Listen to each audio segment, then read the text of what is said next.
hi everyone. Welcome to our 11th meeting of this Rotary year. Before we start, let's hear the housekeeping rules. Over to you, Klaus. Good evening, President. Good evening, fellow Rotarians. As usual, with our housekeeping rules, please ensure that you are registered with your full name, and please switch on your video throughout the session. This session will be recorded for record keeping and for club promotion on social media. And all of you will be muted during the presentation and talks, but you can use the chat function to communicate with other members. Later, when there is time for question answers, please use raise hands on Zoom and you will be invited to speak. Please don't leave the meeting and attend until the end. Thank you. Thank you, Dr. Klaus. Dr. Klaus, for those who are new, is our Sergeant at Arms. So he takes care of discipline and proceedings. So no eating, please. But this I apologize. The last two meetings I didn't attend. Yeah. No, that's fine. Okay.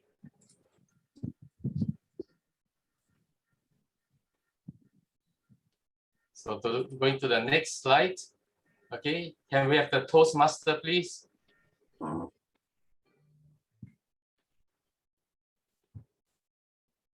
Yeah, President Lewis and fellow Rotarians, this is Rajiv Mukul. May I have the honor of asking all of you to raise a toast to our grand old institution, Rotary International. Rotary International. Rotary International.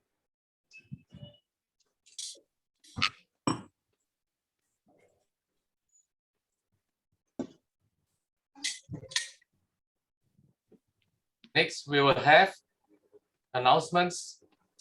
Birthday greetings to dear Rotarian Jamshid Midora, Director Sonali Sinha, both today, as well as PP Tapan Rao on the 18th and On Ting Yong on the 20th of September.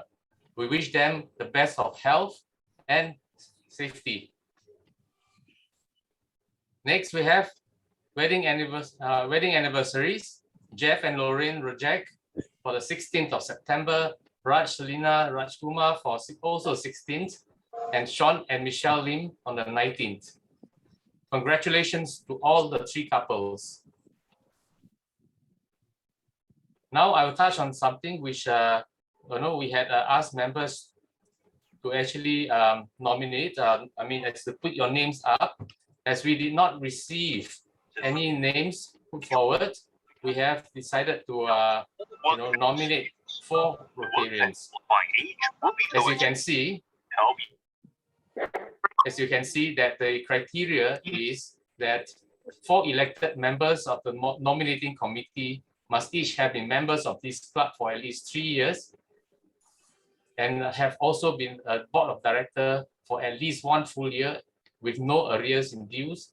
No person shall be a member of this nominating committee for more than 3 consecutive years.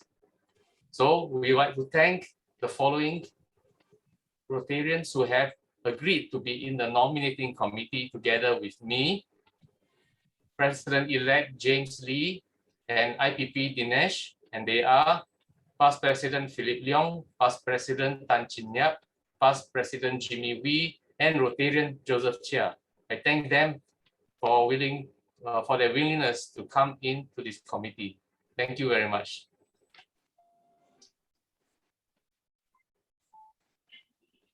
Next, we would like to call upon Rotarian Suhaimi Zainul Abidin to address us on the issue of the Artisan of the Year Award. So he will tell us a bit in about 1 minute. Rotarian Suhaimi, please. Thank you, President Lewis. Hello, fellow Rotarians. Good to see all of you. I'd like to address you for just 1 minute and give you an update in relation to the Artisan of the Year Award, an event that I will be organizing this year, together with the help of PP Stan as well as Rotarian Sonali.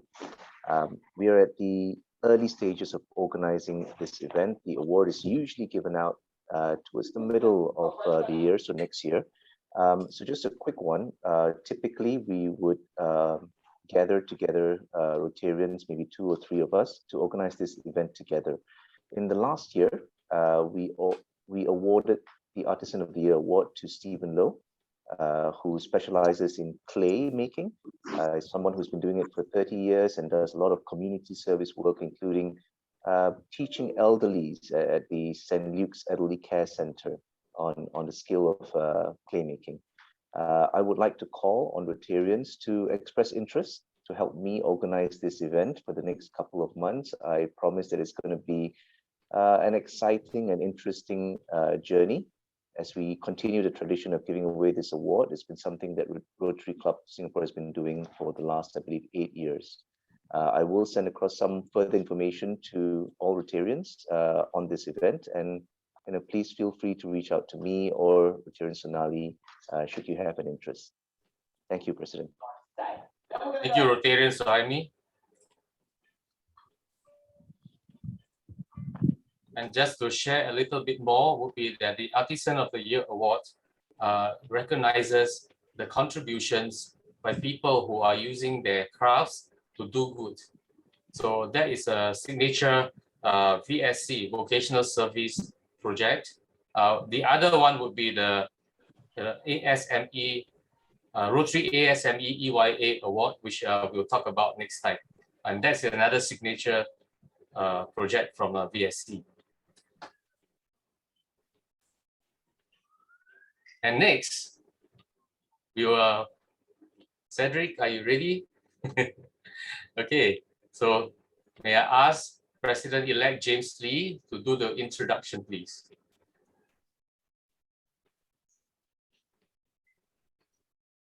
So it's my turn, right? Yes, it's your turn. Yes. Okay, tonight we have a really special guest. Before I introduce him, I'm just going to spotlight him and I'll spotlight myself. Okay, so tonight we do have a really special guest. He's Cedric. I only met him this year and had several very interesting discussion about the work that he has been doing. But before we find out more about what he's doing, let's find out about his experiences. So Cedric is definitely a proven envelope pushing tri-sector leader with extensive cross-domain 4P success in setup, change management, turnaround, accelerated sustainable growth, and sector, strategic sector, cross-sector, and hyper-collaborative partnership developments scopes. Okay, so he has been proficient in bending the curve as a bold, innovative connector, mobilizer, and multiplier, leading multidisciplinary groups within and across organizations. So he has been committed to helping the disadvantaged and developing leaders for almost 40 years. So in education, he has been a youth leader, scout master, discipline master, teacher, subject coordinator, curriculum specialist, HOD, and vice principal. Sounds very much like me. Then subsequently, he has gone on to do also in the enrichment sector and training sector as a GM, director, CEO, and consultant. Okay, working with across quite a lot of schools, international school, preschools, and he also has bridged sectors leadership position in private, public, and non-profit arenas with prominent and local and international charities. So after that, he actually has helped to set up a second chance school for youth at risk, change manage special needs shelter, workshops, social enterprise, and the children's home, develop holistic fostering and family reunification support and therapeutic services. And then he also went on to lead a national private people alliance to help tens of thousands of various nationalities, male and female, during the Singapore bicentennial celebration in 2019, and then ongoing COVID-19 pandemic since 2020. Okay, and then now he has joined Equal Arc. Before that, he has also worked in many humanitarian crisis relief in many countries as well. Okay, leveraging on his extensive tri-sector community work and network, Cedric now co-leads groundbreaking cross-sector private public people partnership. That's what 4P stands for. Cross-sector public private people partnership to fast-track the growing employment of animal-assisted learning and therapy, which is what we're going to hear more about, as a powerful and inclusive enabling platform and means for transformative empowerment and leadership development of a wide spectrum of beneficiary and leadership profile in urban setting, from disadvantage to the high potential. Okay, and he's happily married and has a daughter and appreciates family and community heritage and animals and nature. So with that long introduction, Cedric, I think we have expect a lot from you today, and we promise a different way of doing things. So today we're going to do like a talk show kind of format for today's speaker, and I'm just going to share screen. He's going to share a little bit about himself, and then along the way I'm going to ask him questions, and along the way I would like you to also put in the chat questions that you may have, and then we keep this flowing as a two-way communication, whereby he'll be answering questions and we'll be talking more about the work that he's doing now. So without further ado, over to you, Cedric. Thank you, James, and good evening, dear brother, President Louis Lim. I call you brother because we're all SGIO boys, together with James and Dr. Chan Silun. And of course, good evening to all the leaders, members, and guests of the Rotary Club of Singapore. I have only a very few short slides. I'm not a slides person, even though I was an educator. I always believe in what I call real life learning, experiential. Yeah, so I don't like all these tech. Apologies, I don't mean in a bad way. Yeah, tech is very useful. Perhaps James, if you could just, rather than focus on me at this point, just play a video, because that tells, well, a picture paints 1,000 words. A video, much more. Yeah, let's watch a video. Thanks. Sorry, James, you're muted. I forgot to share sound just now, so I'm just going to share sound again. So let's go back to the video. Do you all see the video? Can you see the video? No. Let me try again.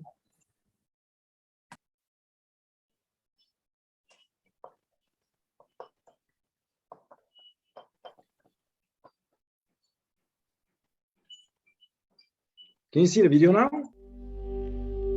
Yes. Yes. There was one day when we were walking down from the paddocks back to the stables. There was this little girl who had some difficulty walking because of her physical condition.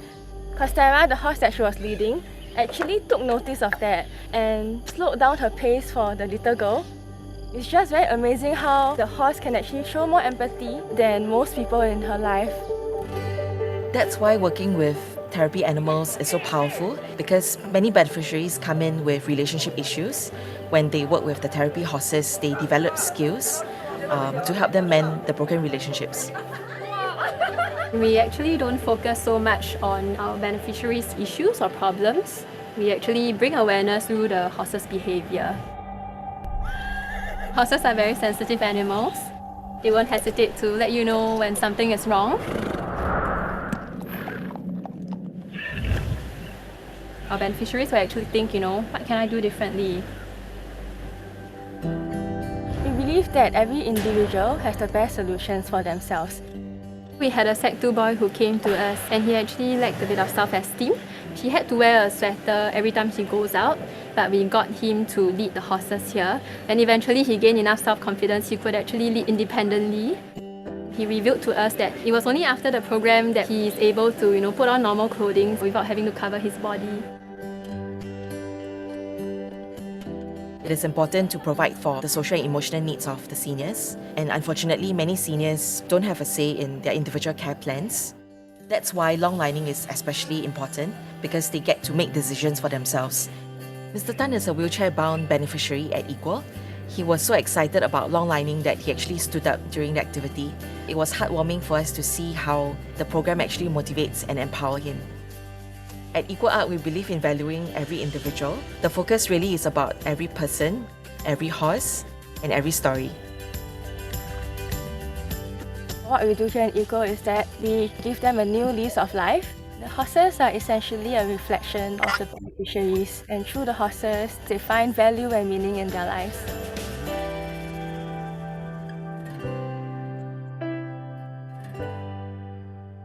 If the horses can find joy and meaning in their new lives here, so can they.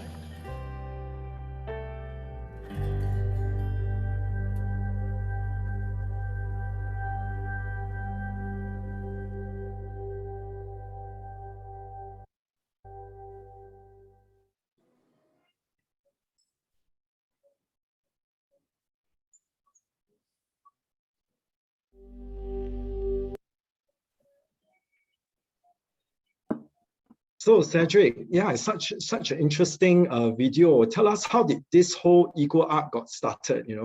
What was the inspiration behind this Eco Arc?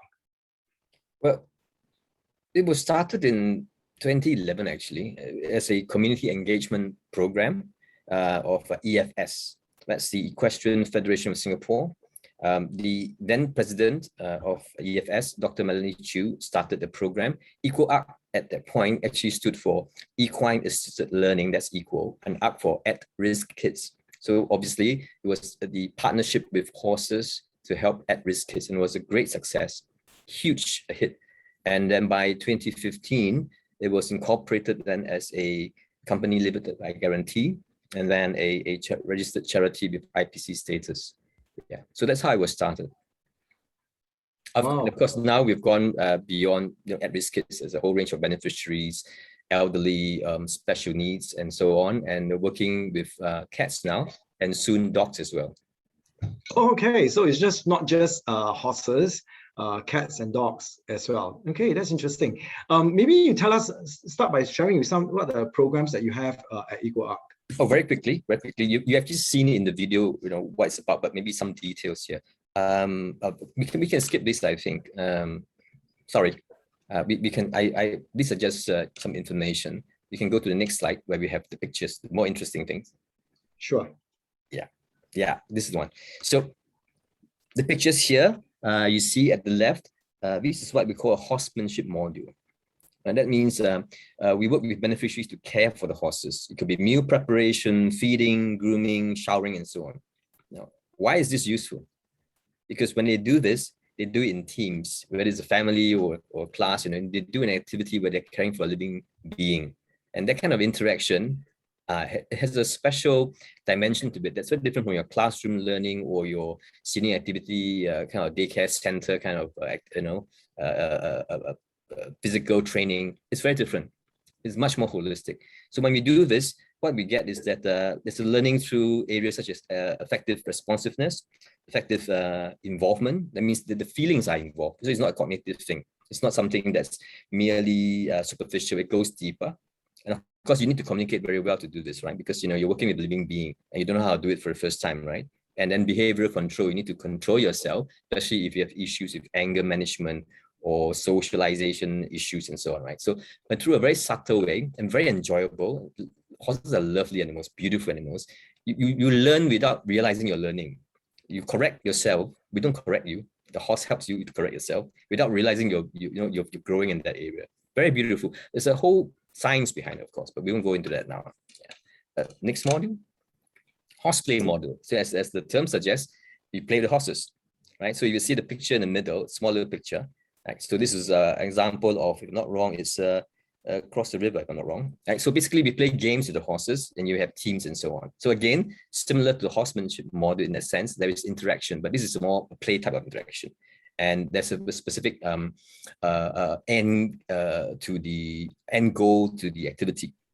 Problem solving is the basis. And then of course, to solve a problem effectively, you need to communicate effectively. So again, for many of our beneficiaries who may be elderly, with dementia or other aging problems, or special needs people, or kids with struggling with behavioral issues, effective communication is one big area that they need work on. So again, through play, which is enjoyable, non-threatening, and very exciting and exotic, and an outdoor environment, which is healthy in many ways, they learn to do things together and solve problems together. And in the process, they solve their own problems, help one another to solve problems without even realizing it sometimes, right? We do debriefing afterwards, of course, and that helps them to internalize and so on. But the activity itself is very powerful. The next one. Thanks, James. So mindfulness module, as it suggests, is, this is about well-being, and it's holistic, not just physical, and also behavioral control again, because the mindfulness is a lot about that, right? Being aware of surroundings, people around you, living and non-living environment, yourself, even your breathing and so on, right? So this one was, this program was co-created with Mindful Schools, which is a California-based nonprofit. It's trained tens of thousands of teachers, in American schools, and it was co-created with them. So we work with equine experts, consultants in what is called equine assisted learning. We have a few in Singapore, many are based in Europe, the US and Australia. So pre-COVID, there was exchange programs. We went there, they came and so on, and there was training and they helped us to develop programs as well. Yeah. Thanks, James. Yeah. So actually, you mentioned that, all this wonderful program, right? So the next question that I actually have for you is that, what do the modules, how are they designed? Is there a science behind it? Or, I mean, briefly tell us the science or the method whereby it's designed and how effective it is. Well, I'll try to put it in simple terms. In the first place, I'm not an expert myself. I only learned it quite recently. But basically, animals, well, in general, but specific species of animals connect very well with humans. In fact, there are 4 particular species that connect very well with humans, as in there's an empathy that they have, vice versa, right, between with humans, right, that helps them to interact very well with humans. So they are the elephant, the dolphin, the dog, and the horse. Right, dog, everyone knows about it, right? Elephants, dolphins, you don't get to interact with so often, yeah, but they are highly intelligent. Apparently, dolphin is one of the smartest, if not the smartest mammal on Earth, right? So, and they can interact very well with humans, but of course, they can only do so in limited environments. So, in terms of mass kind of, or even regular interaction for therapeutic or learning purposes, you can't really do that with elephants or dolphins, right? Dogs, yes, but to only a certain limit. Dogs are wonderful. But when you work with horses, that's where the power comes in. Because why? They are very sensitive animals. They are prey animals. And that makes a difference. Prey animals means they're scared of you. And because they're huge and all, you're scared of them too. So it's very interesting. It's a reflection of human relationships, isn't it? If 2 human beings come together and they're strangers or they don't know each other very well, you're kind of scared of each other, aren't you? Right? You may want to get no one, but you're kind of, you're a bit wary. Even in family situations and all kinds of social situations and work situations, you have the same kind of dynamics, right? So this is very interesting. And what happens here is that whatever your background may be, right? When you come to a horse, unless you're very familiar with a horse, you'll be awed by the horse, obviously, the size and all, but you'll be struck by the beauty of the horse. Right? And then the curiosity be there, you want to engage, but you're not sure how to do it. So this dance, it has its dynamics there. It is biological, chemical, much more. And if you build an environment around it, right? So it's nature and so on, but it's structured, right? You can do many wonderful interventions, actually. As I said earlier, you can do such that even the beneficiary may not realize that he or she is being helped in that way. For example, because the positive chemicals that are stimulated in the person, right, through play, right? If you do it with horses, right, very fun, very exciting, exotic usually for the beneficiaries in itself. That helps them to relax, to be relaxed, to calm down, right, to put their defenses down. Right? That helps. So you create a safe space immediately. Now, if you have any experience with counseling, if you try to counsel someone who is very troubled or not ready for it, or worse, it's a group thing, like a family, right? Very difficult. You need to spend a long time, you need to frame things, you need to fail and try again. But with horses, it almost works instantly, almost sometimes, right? Because naturally the barriers are broken. So I'm trying to simplify the science in layman terms. It is actually chemistry, it is biology, right? But it is also a lot of careful facilitation. So you can't just have the animal and the beneficiary. It doesn't happen like that. So the human facilitator is highly trained. So we bring in people who have not just equine background, but preferably also counseling and other kind of background. If not, we cross-train. So our facilitators are, I wouldn't want to say world-class because I haven't got the statistics to back that, but we are one of the few in the world that's providing such a service in the urban setting. So, we're doing well. We've got about 1,500 beneficiaries so far. The results, quantitative and qualitative, are all pretty good, I must say. I mean, you saw in the video, right? That's great. Yeah. So the next question would be then, where do you get all the animals? Where did they come from? Yeah. Okay. We have a tagline. It was in my first slide, but maybe some of you saw it. We rescue animals who go on to rescue us. Very beautiful tagline. Literally, we rescue animals. Horses, but also, cats, dogs. Well, we don't rescue the cats at this point. We partner with with other groups who rescue the cats. Yeah, but basically we rescue animals. That's one. And these are animals that we then select.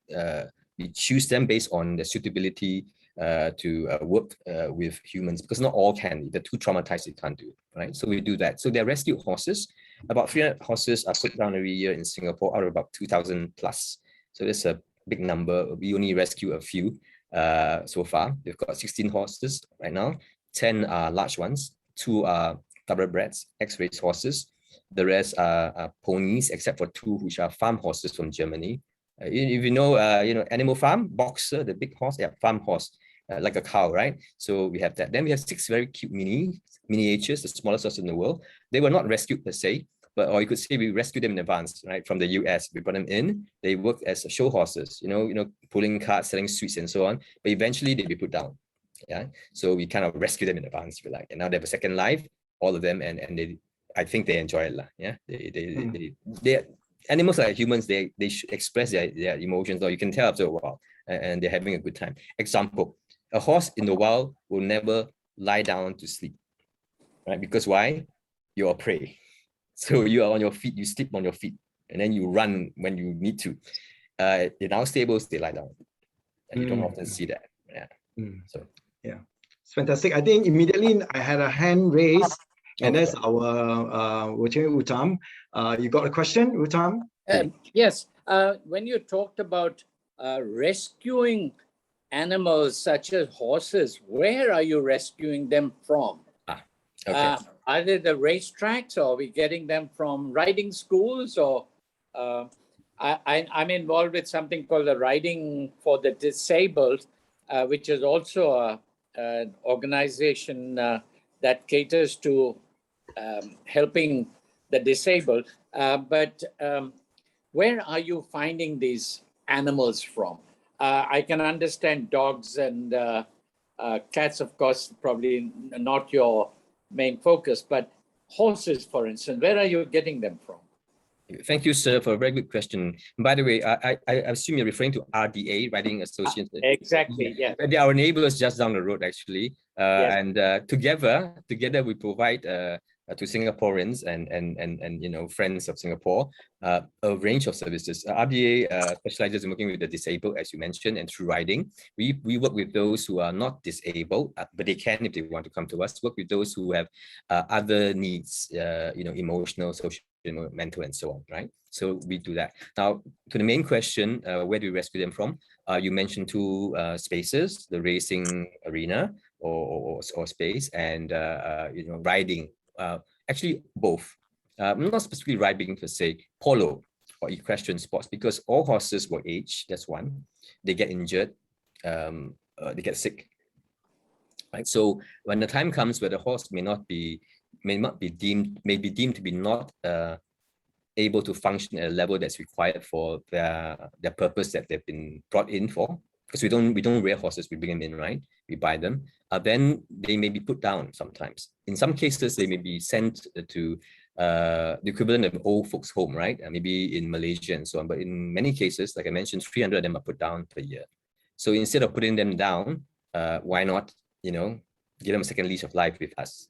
The only problem is that we have a small little place with only space for maybe 18 horses at most. So we hope that in time to come, we have a bigger premises. We can rescue more horses. Yeah. Yeah. Okay. Thank you. Thank you. Thank you. So then the question would be that you are looking at. There's actually a question is that you look at all this module, right? Could people that are families actually take part in any of the module if they don't belong to any of your beneficiary group? Is it open to public? I see what you mean. Yes. Yes. We are a charity, so our first target audience must be those who are really need the help, right? It's not about the background, whether you're rich or poor, whatever. It's just whether you have the need, right? So that's one. So we don't do walk-ins. We're not, a recreational attraction and so on. Although people have said we look at a resort, but it's we do family programs, and sometimes they are not referred. As in, people do approach us, public, and say, I think my son maybe have this thing I'm struggling with and so on. There's no diagnosis or whatever. We're not referred by someone. Might you help. So yes, in that case we do. If you're saying it's recreational and so on, not our top priority. For example, we've had people come to us and say, could you do a first year birthday for my boy, but I'll do a fundraising for you. Then I say, okay, that's a bit tricky. I don't want to do it for money per se, it's not our purpose. But if this thing is good for your boy, it helps you bring awareness and so on. So like, for example, all your guests and so on, they don't give money to buy presents for the boy, but then they help to rescue animals, and and this thing goes down, and you will have a relationship with us. And as the boy goes through the years and so on, it helps him to be aware of community and animals and so on. If that's the kind of thing you're looking at, sure. Yeah, so this where our direction is. Okay. Sorry, long answer to your short question. Yeah. No, I think then immediately our president has his hand raised. Yes, go. Okay, Louis. Louis, oh, yes. Brother Louis. Okay, yes, Brother Yes, sir. Cedric. So Yes, sir. following what you said just now, that if someone has a birthday and then they do that for good reasons. So likewise, in our youth service committee, with our interactors, of course, with the blessings of the teachers, right? Okay, nowadays all must have blessings of teachers. Okay, and they come in, they learn about this, and we say, for example, partner, we say a school for the intellectually disabled.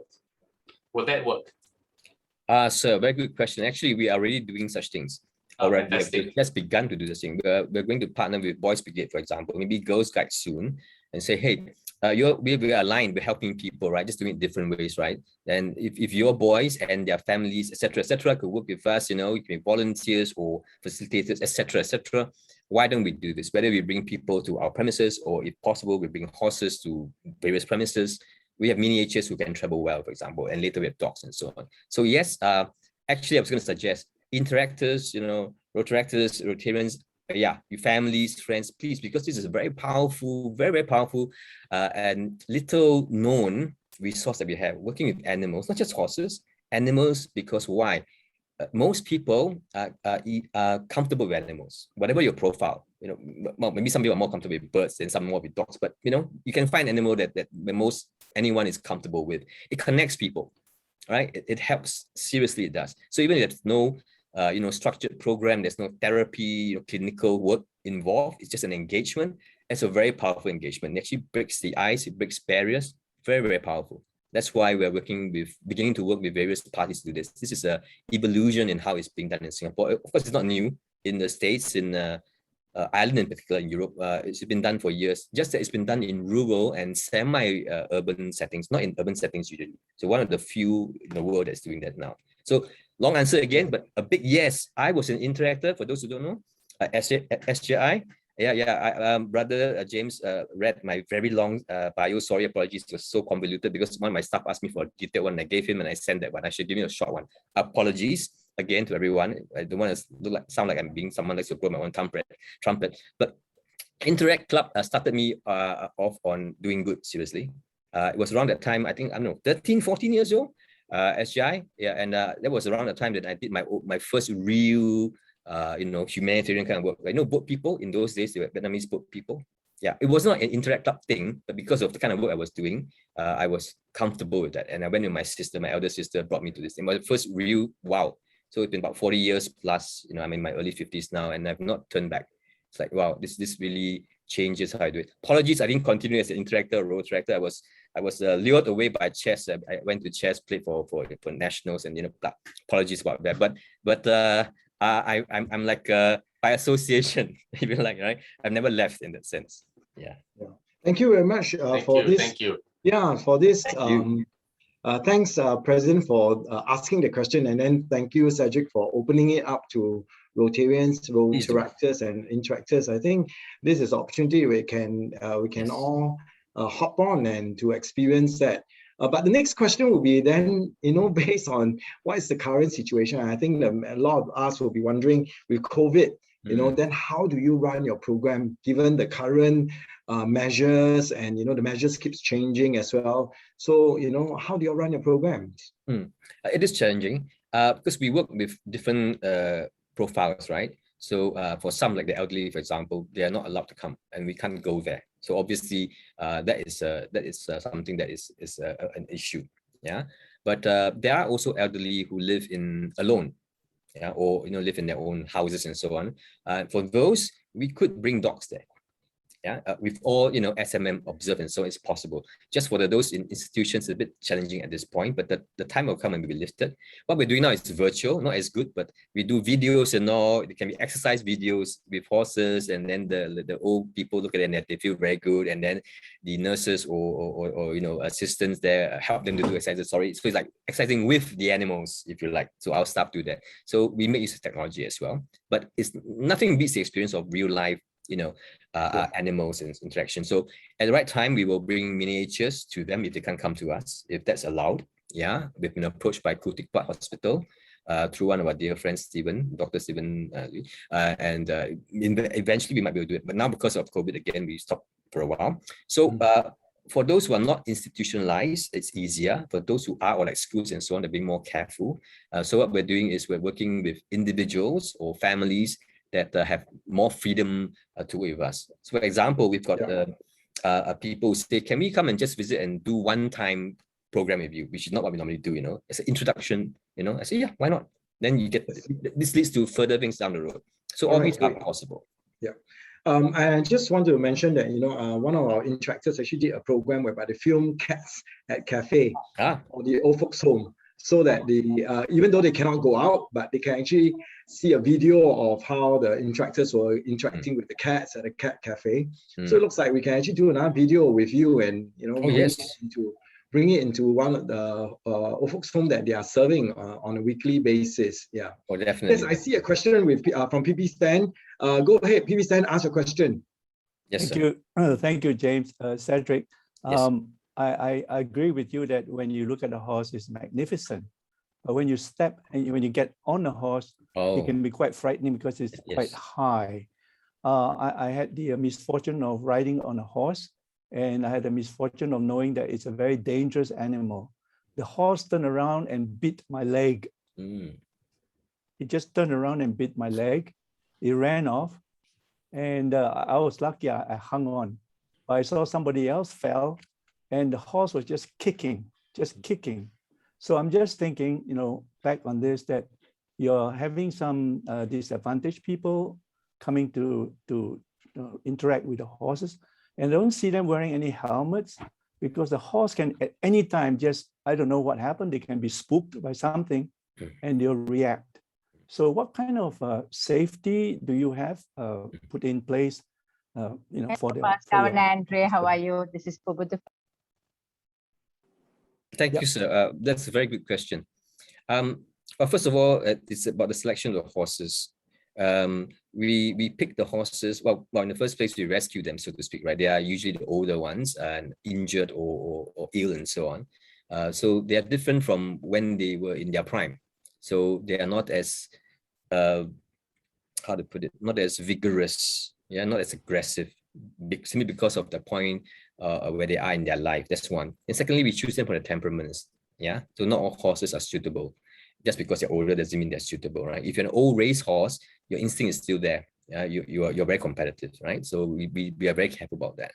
And then thirdly, we train them, extensive training. And if not suitable, then they're not suitable. And if they're suitable, then we work with them progressively.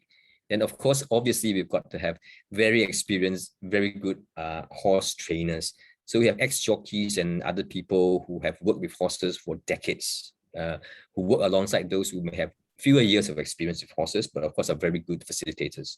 So and then there's a whole series of SOPs, very, very tight. The reason why we don't wear helmets is because the wearing of helmets in itself immediately sets the wrong tone for a lot of the beneficiaries. It's about a lot of it's about emotions, right?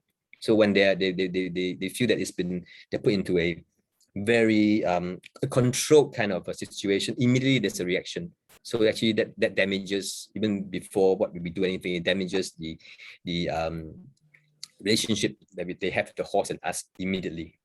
So we don't do that. But then how do you prevent injuries, right? So for example, they don't actually they keep a safe distance from the horse. The trainer and so on is in between, etc. There are all kinds of safety rules, like you don't put your hand too near the horse, especially with your fingers extended, because it might nip you and so on, right? So a horse can kick you normally within a 1 meter radius, so you stand, away from them, etc., etc., etc. So all these are very closely observed. We've had no serious injuries at all in all our years with beneficiaries, not a single one, not a single one. Yeah. So PPC, has that answered your question? Yeah. Yeah. Fine. Yes, thank you. Thank you for the question. I know there are two other persons that put out their hands, which is Suresh and Suhaimi. Just give me a moment. I think I want to bring everyone to the last slide that you have. You spoke about this. Yes. Yes. Yeah, you were sharing with us that, other than that, you're thinking of setting up a community hub. Yes. First of its kind, whereby you're going to relocate Equal into this community hub. Tell us more, 2024, what's happening? Well, this was actually, I joined Equal only this year, to be honest. I was invited to help expand, help Equal with this next stage of expansion. So my predecessor came up with this idea together with the board, very welcomed by the community. Basically, it's based on the existing enabling village model. Enabling Village, for those who don't know, was set up by SG Enable, which is a arm of the government to help the disabled in Singapore. So it's located in Lengkok Bahru. Basically, it's a community hub where the disabled can come and not just receive the services they need and so on, but actually there's community there. And also with able-bodied people and with corporates and so on. So it's just like a village, if you like. So that has been a proven model, been around for a few years. But we take that and we say, why don't we bring the animals into it, right? It's a beautiful place, enabling village, very green, all. We're going to do the same thing, but with animals in it. And not just Equal being the anchor tenant, but also working with other animal-related organizations. You could be a cat cafe, right? You could be a dog hotel or some shelter for animals. It could be even Pet Lover Center, which is a corporate that sells, things for pets and so on. It could be a vet, etc. In fact, all of them. Co-locate them in one space. First of its kind in the world, if I'm not wrong.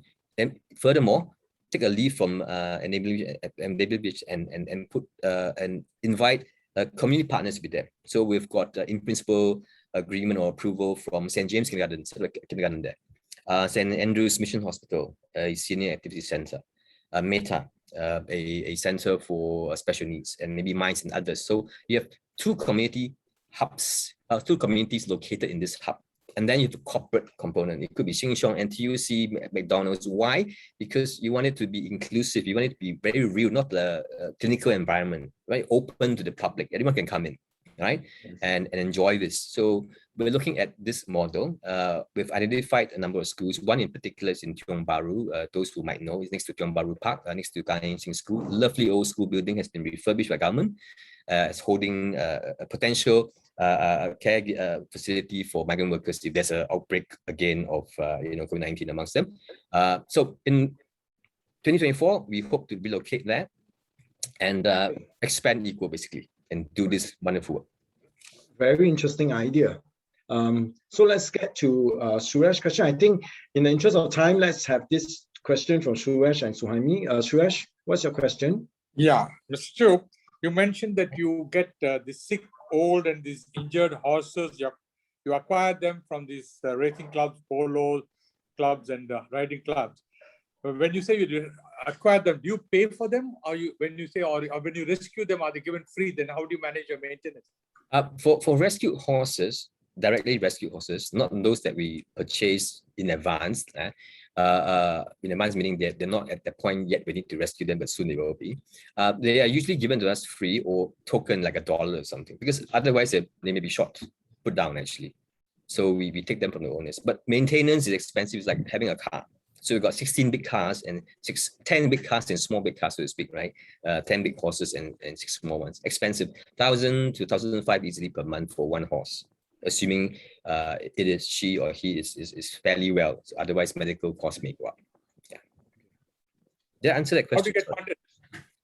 Funded, well, from good people like yourselves. No, we have all kinds of funding, right? Like typical charities, right? There's government grants and so on, but obviously those don't last forever. Usually it's just for a certain period of time, and it kind of reduces over time, right? But it's very helpful. Yeah, that's that. Program fees are a small part. Obviously, we're a charity, we're not a business, right? So really, we do need the community to help us, corporates and so on. So we've got friends, whether they're individuals or corporations, trying to make some new friends as well, foundation and so on. We have got some way to go, especially even to build this kind of a place. That's obviously a big sum of money. So next year, or rather starting this year, already we're trying to raise funds for this. Yeah, so fundraising events and donation drives, giving.sg, giving Asia, tote board matching, all whatever we can do, we look at it and to raise funds for this very noble purpose. Firstly, rescuing animals itself is very noble. Secondly, working with them to help other people. Wow. That's why I joined Equal. I mean, I joined only in January. I was wowed by them. I was like, wow, this is amazing work. I've done different kinds of things, but not this. That's I must do. Yeah. I think, Cedric, you can share with us your link to your Equal Arc, as well as the giving.sg site for anyone who is interested to contribute to your cause at the chat, so that people can find out more. Then over to you, Suhaimi, for your question, the last question of the day. Thank you, James.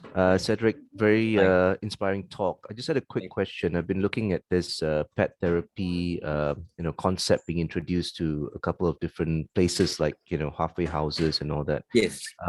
But of course, when we talk about sort of making this an inclusive concept that can help more people, they don't usually talk about horses as being the pets that are being used, right? Yes.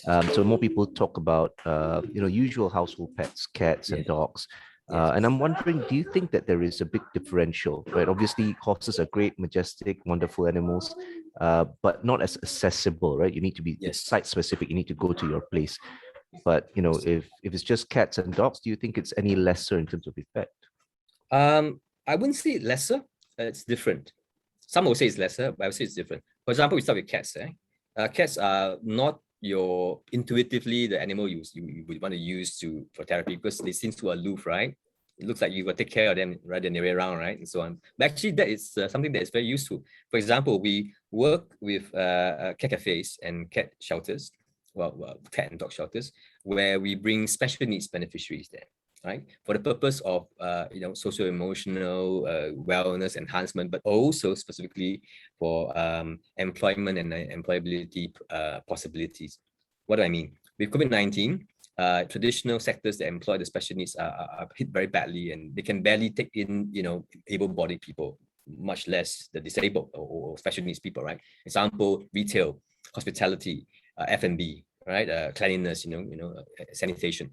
So instead of of these students and young special needs people, therefore being unemployed when the time comes, we say let's work with animals instead, because the industry that works with animals actually need people too, to be staffed. And you've got same issues of foreign quotas and Singaporeans not wanting to do dirty work or aging, etc., etc. And it's perfect because why?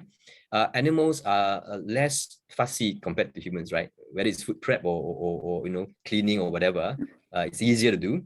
They're less demanding, even though it's so-called dirty and so on. But for our beneficiaries, they're okay with it. They're not like they're less. Once they like what they do and they like animals, they don't complain. They're some of the best employees you have. I work with mines for 4 years, so I can testify to that. Some of the employers tell me, your guys are the best, better than all my people, and despite their disabilities, right? So we want to work with them, and we work with them with the cat cafes and the beneficiaries, so that they learn basic skills of care and cleaning, etc., and food preparation for cats. And from there, you can then progress to the next stage, where we work with partners in the employment sector. So whether they are shelters or animal hotels, or even the zoo, RWS and so on, or even WRS, because then this is just one more extension. So we're looking at that possibility at this point. Yeah. So cats don't travel well, but you can go to them. You can do that way. And obviously there are many Malay Muslims in particular who are not very comfortable to with them. I understand it's not in the religion per se, but it's related to another series, another set of things that many of them, our brothers, Muslim, Malay brothers and sisters observe. Yeah. So if they can't work with dogs, then or not comfortable with dogs, then with cats, that's not an issue, for example, right? And dogs, of course, travel very well, and they want to please people. So in that sense, they can connect very well with people. Just that maybe you need to choose the right kind of dogs, not too enthusiastic, maybe not too big, but it scare people, etc., etc. Yeah. So I would say they're very powerful. Horses don't travel as well, but we have miniatures, a lot easier. They're like big dogs, so they travel more easily and easier to work with. Not dangerous at all because they're so small. Big horses a bit more riskier, but we brought them to the community before and has worked. Again, you need to have all the necessary safety measures and so on. Better if you come to us rather. Yeah. Hope I answered the question, sorry. Thank you very much. Okay. Thank you. All right.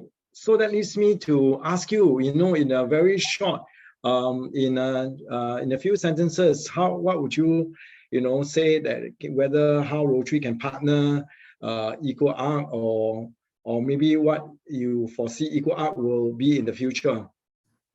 Well, firstly, what we foresee EcoArc in the future, you saw the hub thing, right? So that's not an end in itself. That's just part of the process, right?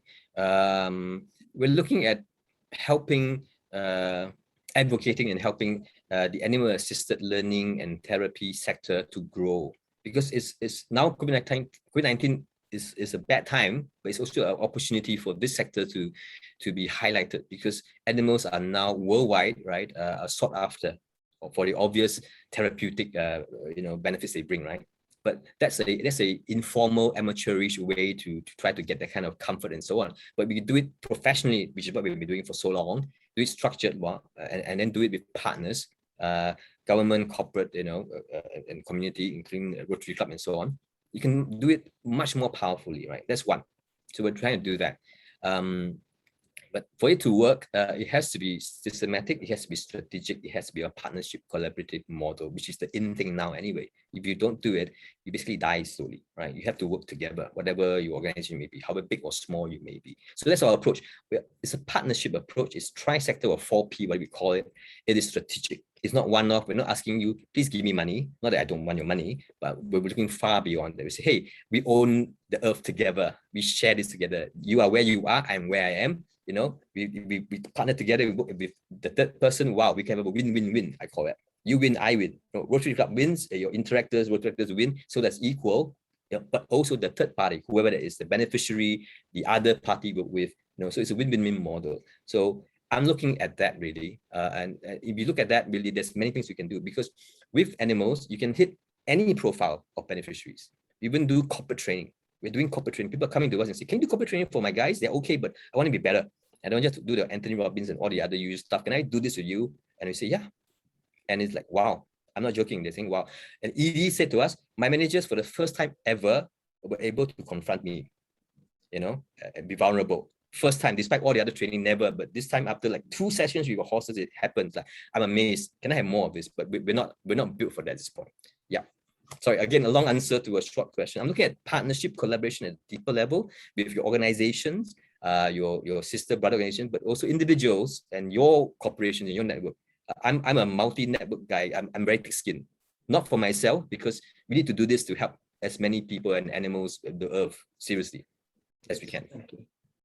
Okay, thank you very much, Cedric. And thank you. That leads me to do the vote of thanks for tonight. Really, you have just opened our eyes to another whole sector that is we hardly hear of, how animals is able to help the various beneficiaries that we have worked with over the years, and you allow us to see a new area whereby we can actually do that. But I remember that today we actually have Elizabeth doing the vote of thanks. I shall not take over that work for Elizabeth. Over to you, Elizabeth, to do the vote of thanks.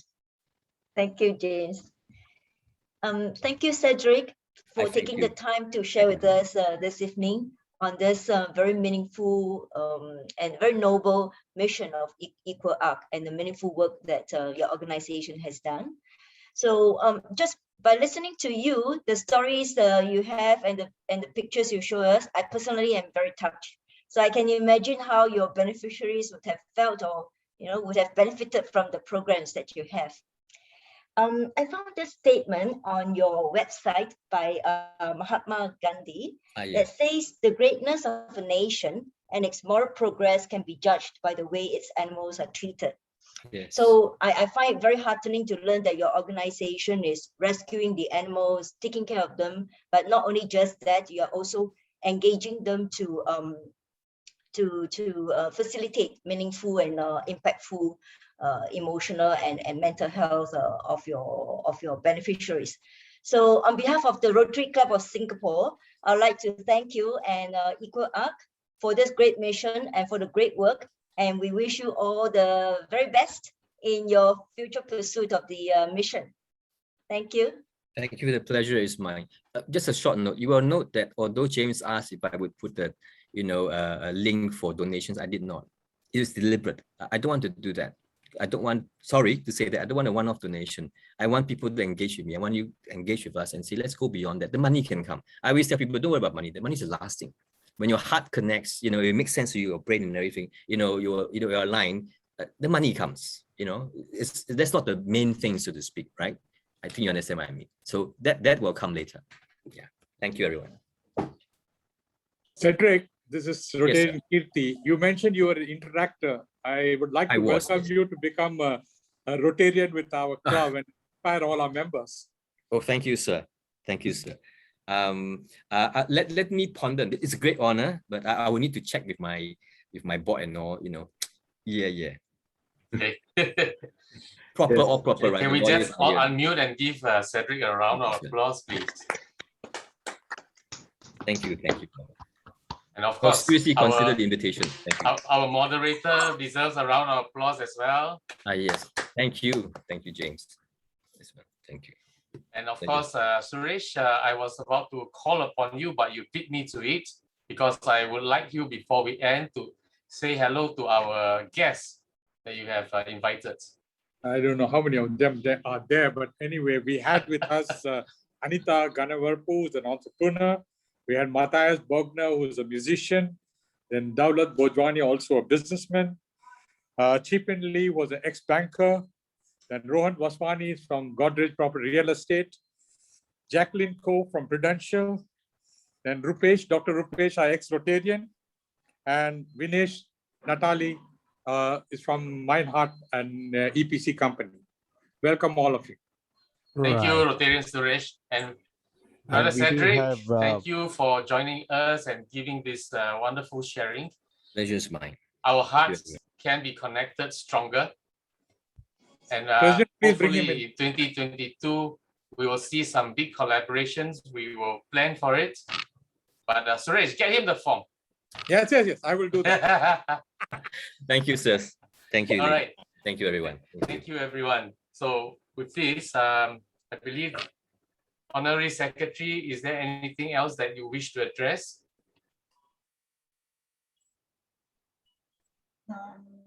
No, not at the moment. Not at the moment. Okay, but I will just say this, that we have Adnan here who has been actively getting people to join this End Polio. Okay, I'll just share my thoughts on this. When District Governor Dolly says push for it, I asked her, what for? Isn't it that we are this close? It's always forever this close, and for 10 years it's this close. And we're spending so much time, so why? So she explained to me, and I understand why. If we stopped, actually it can start again. So in some areas, even our neighboring countries, okay, if we don't continuously do the End Polio, it can come back. And they have seen some cases, which is why End Polio is a never-ending story. So I hope End Polio, End COVID, I don't know, there's so many. Scary times. We hope things will get better, but we can play our part, okay, and do support CSC with their projects. People still need to be given their food. Okay, there's one coming up. Okay, YSC mindfulness project coming up. Okay, VSC, we have the hawker digitalization program coming up. Okay, and ISC, you know, there are just so many things to do in ISC. And of course, we thank VP Dr. Shahul for bringing us to all these projects, because we can play our part to serve to change lives. And with that, we'll stay on for fellowship for another few minutes, but meeting is closed. Thank you very much for attending.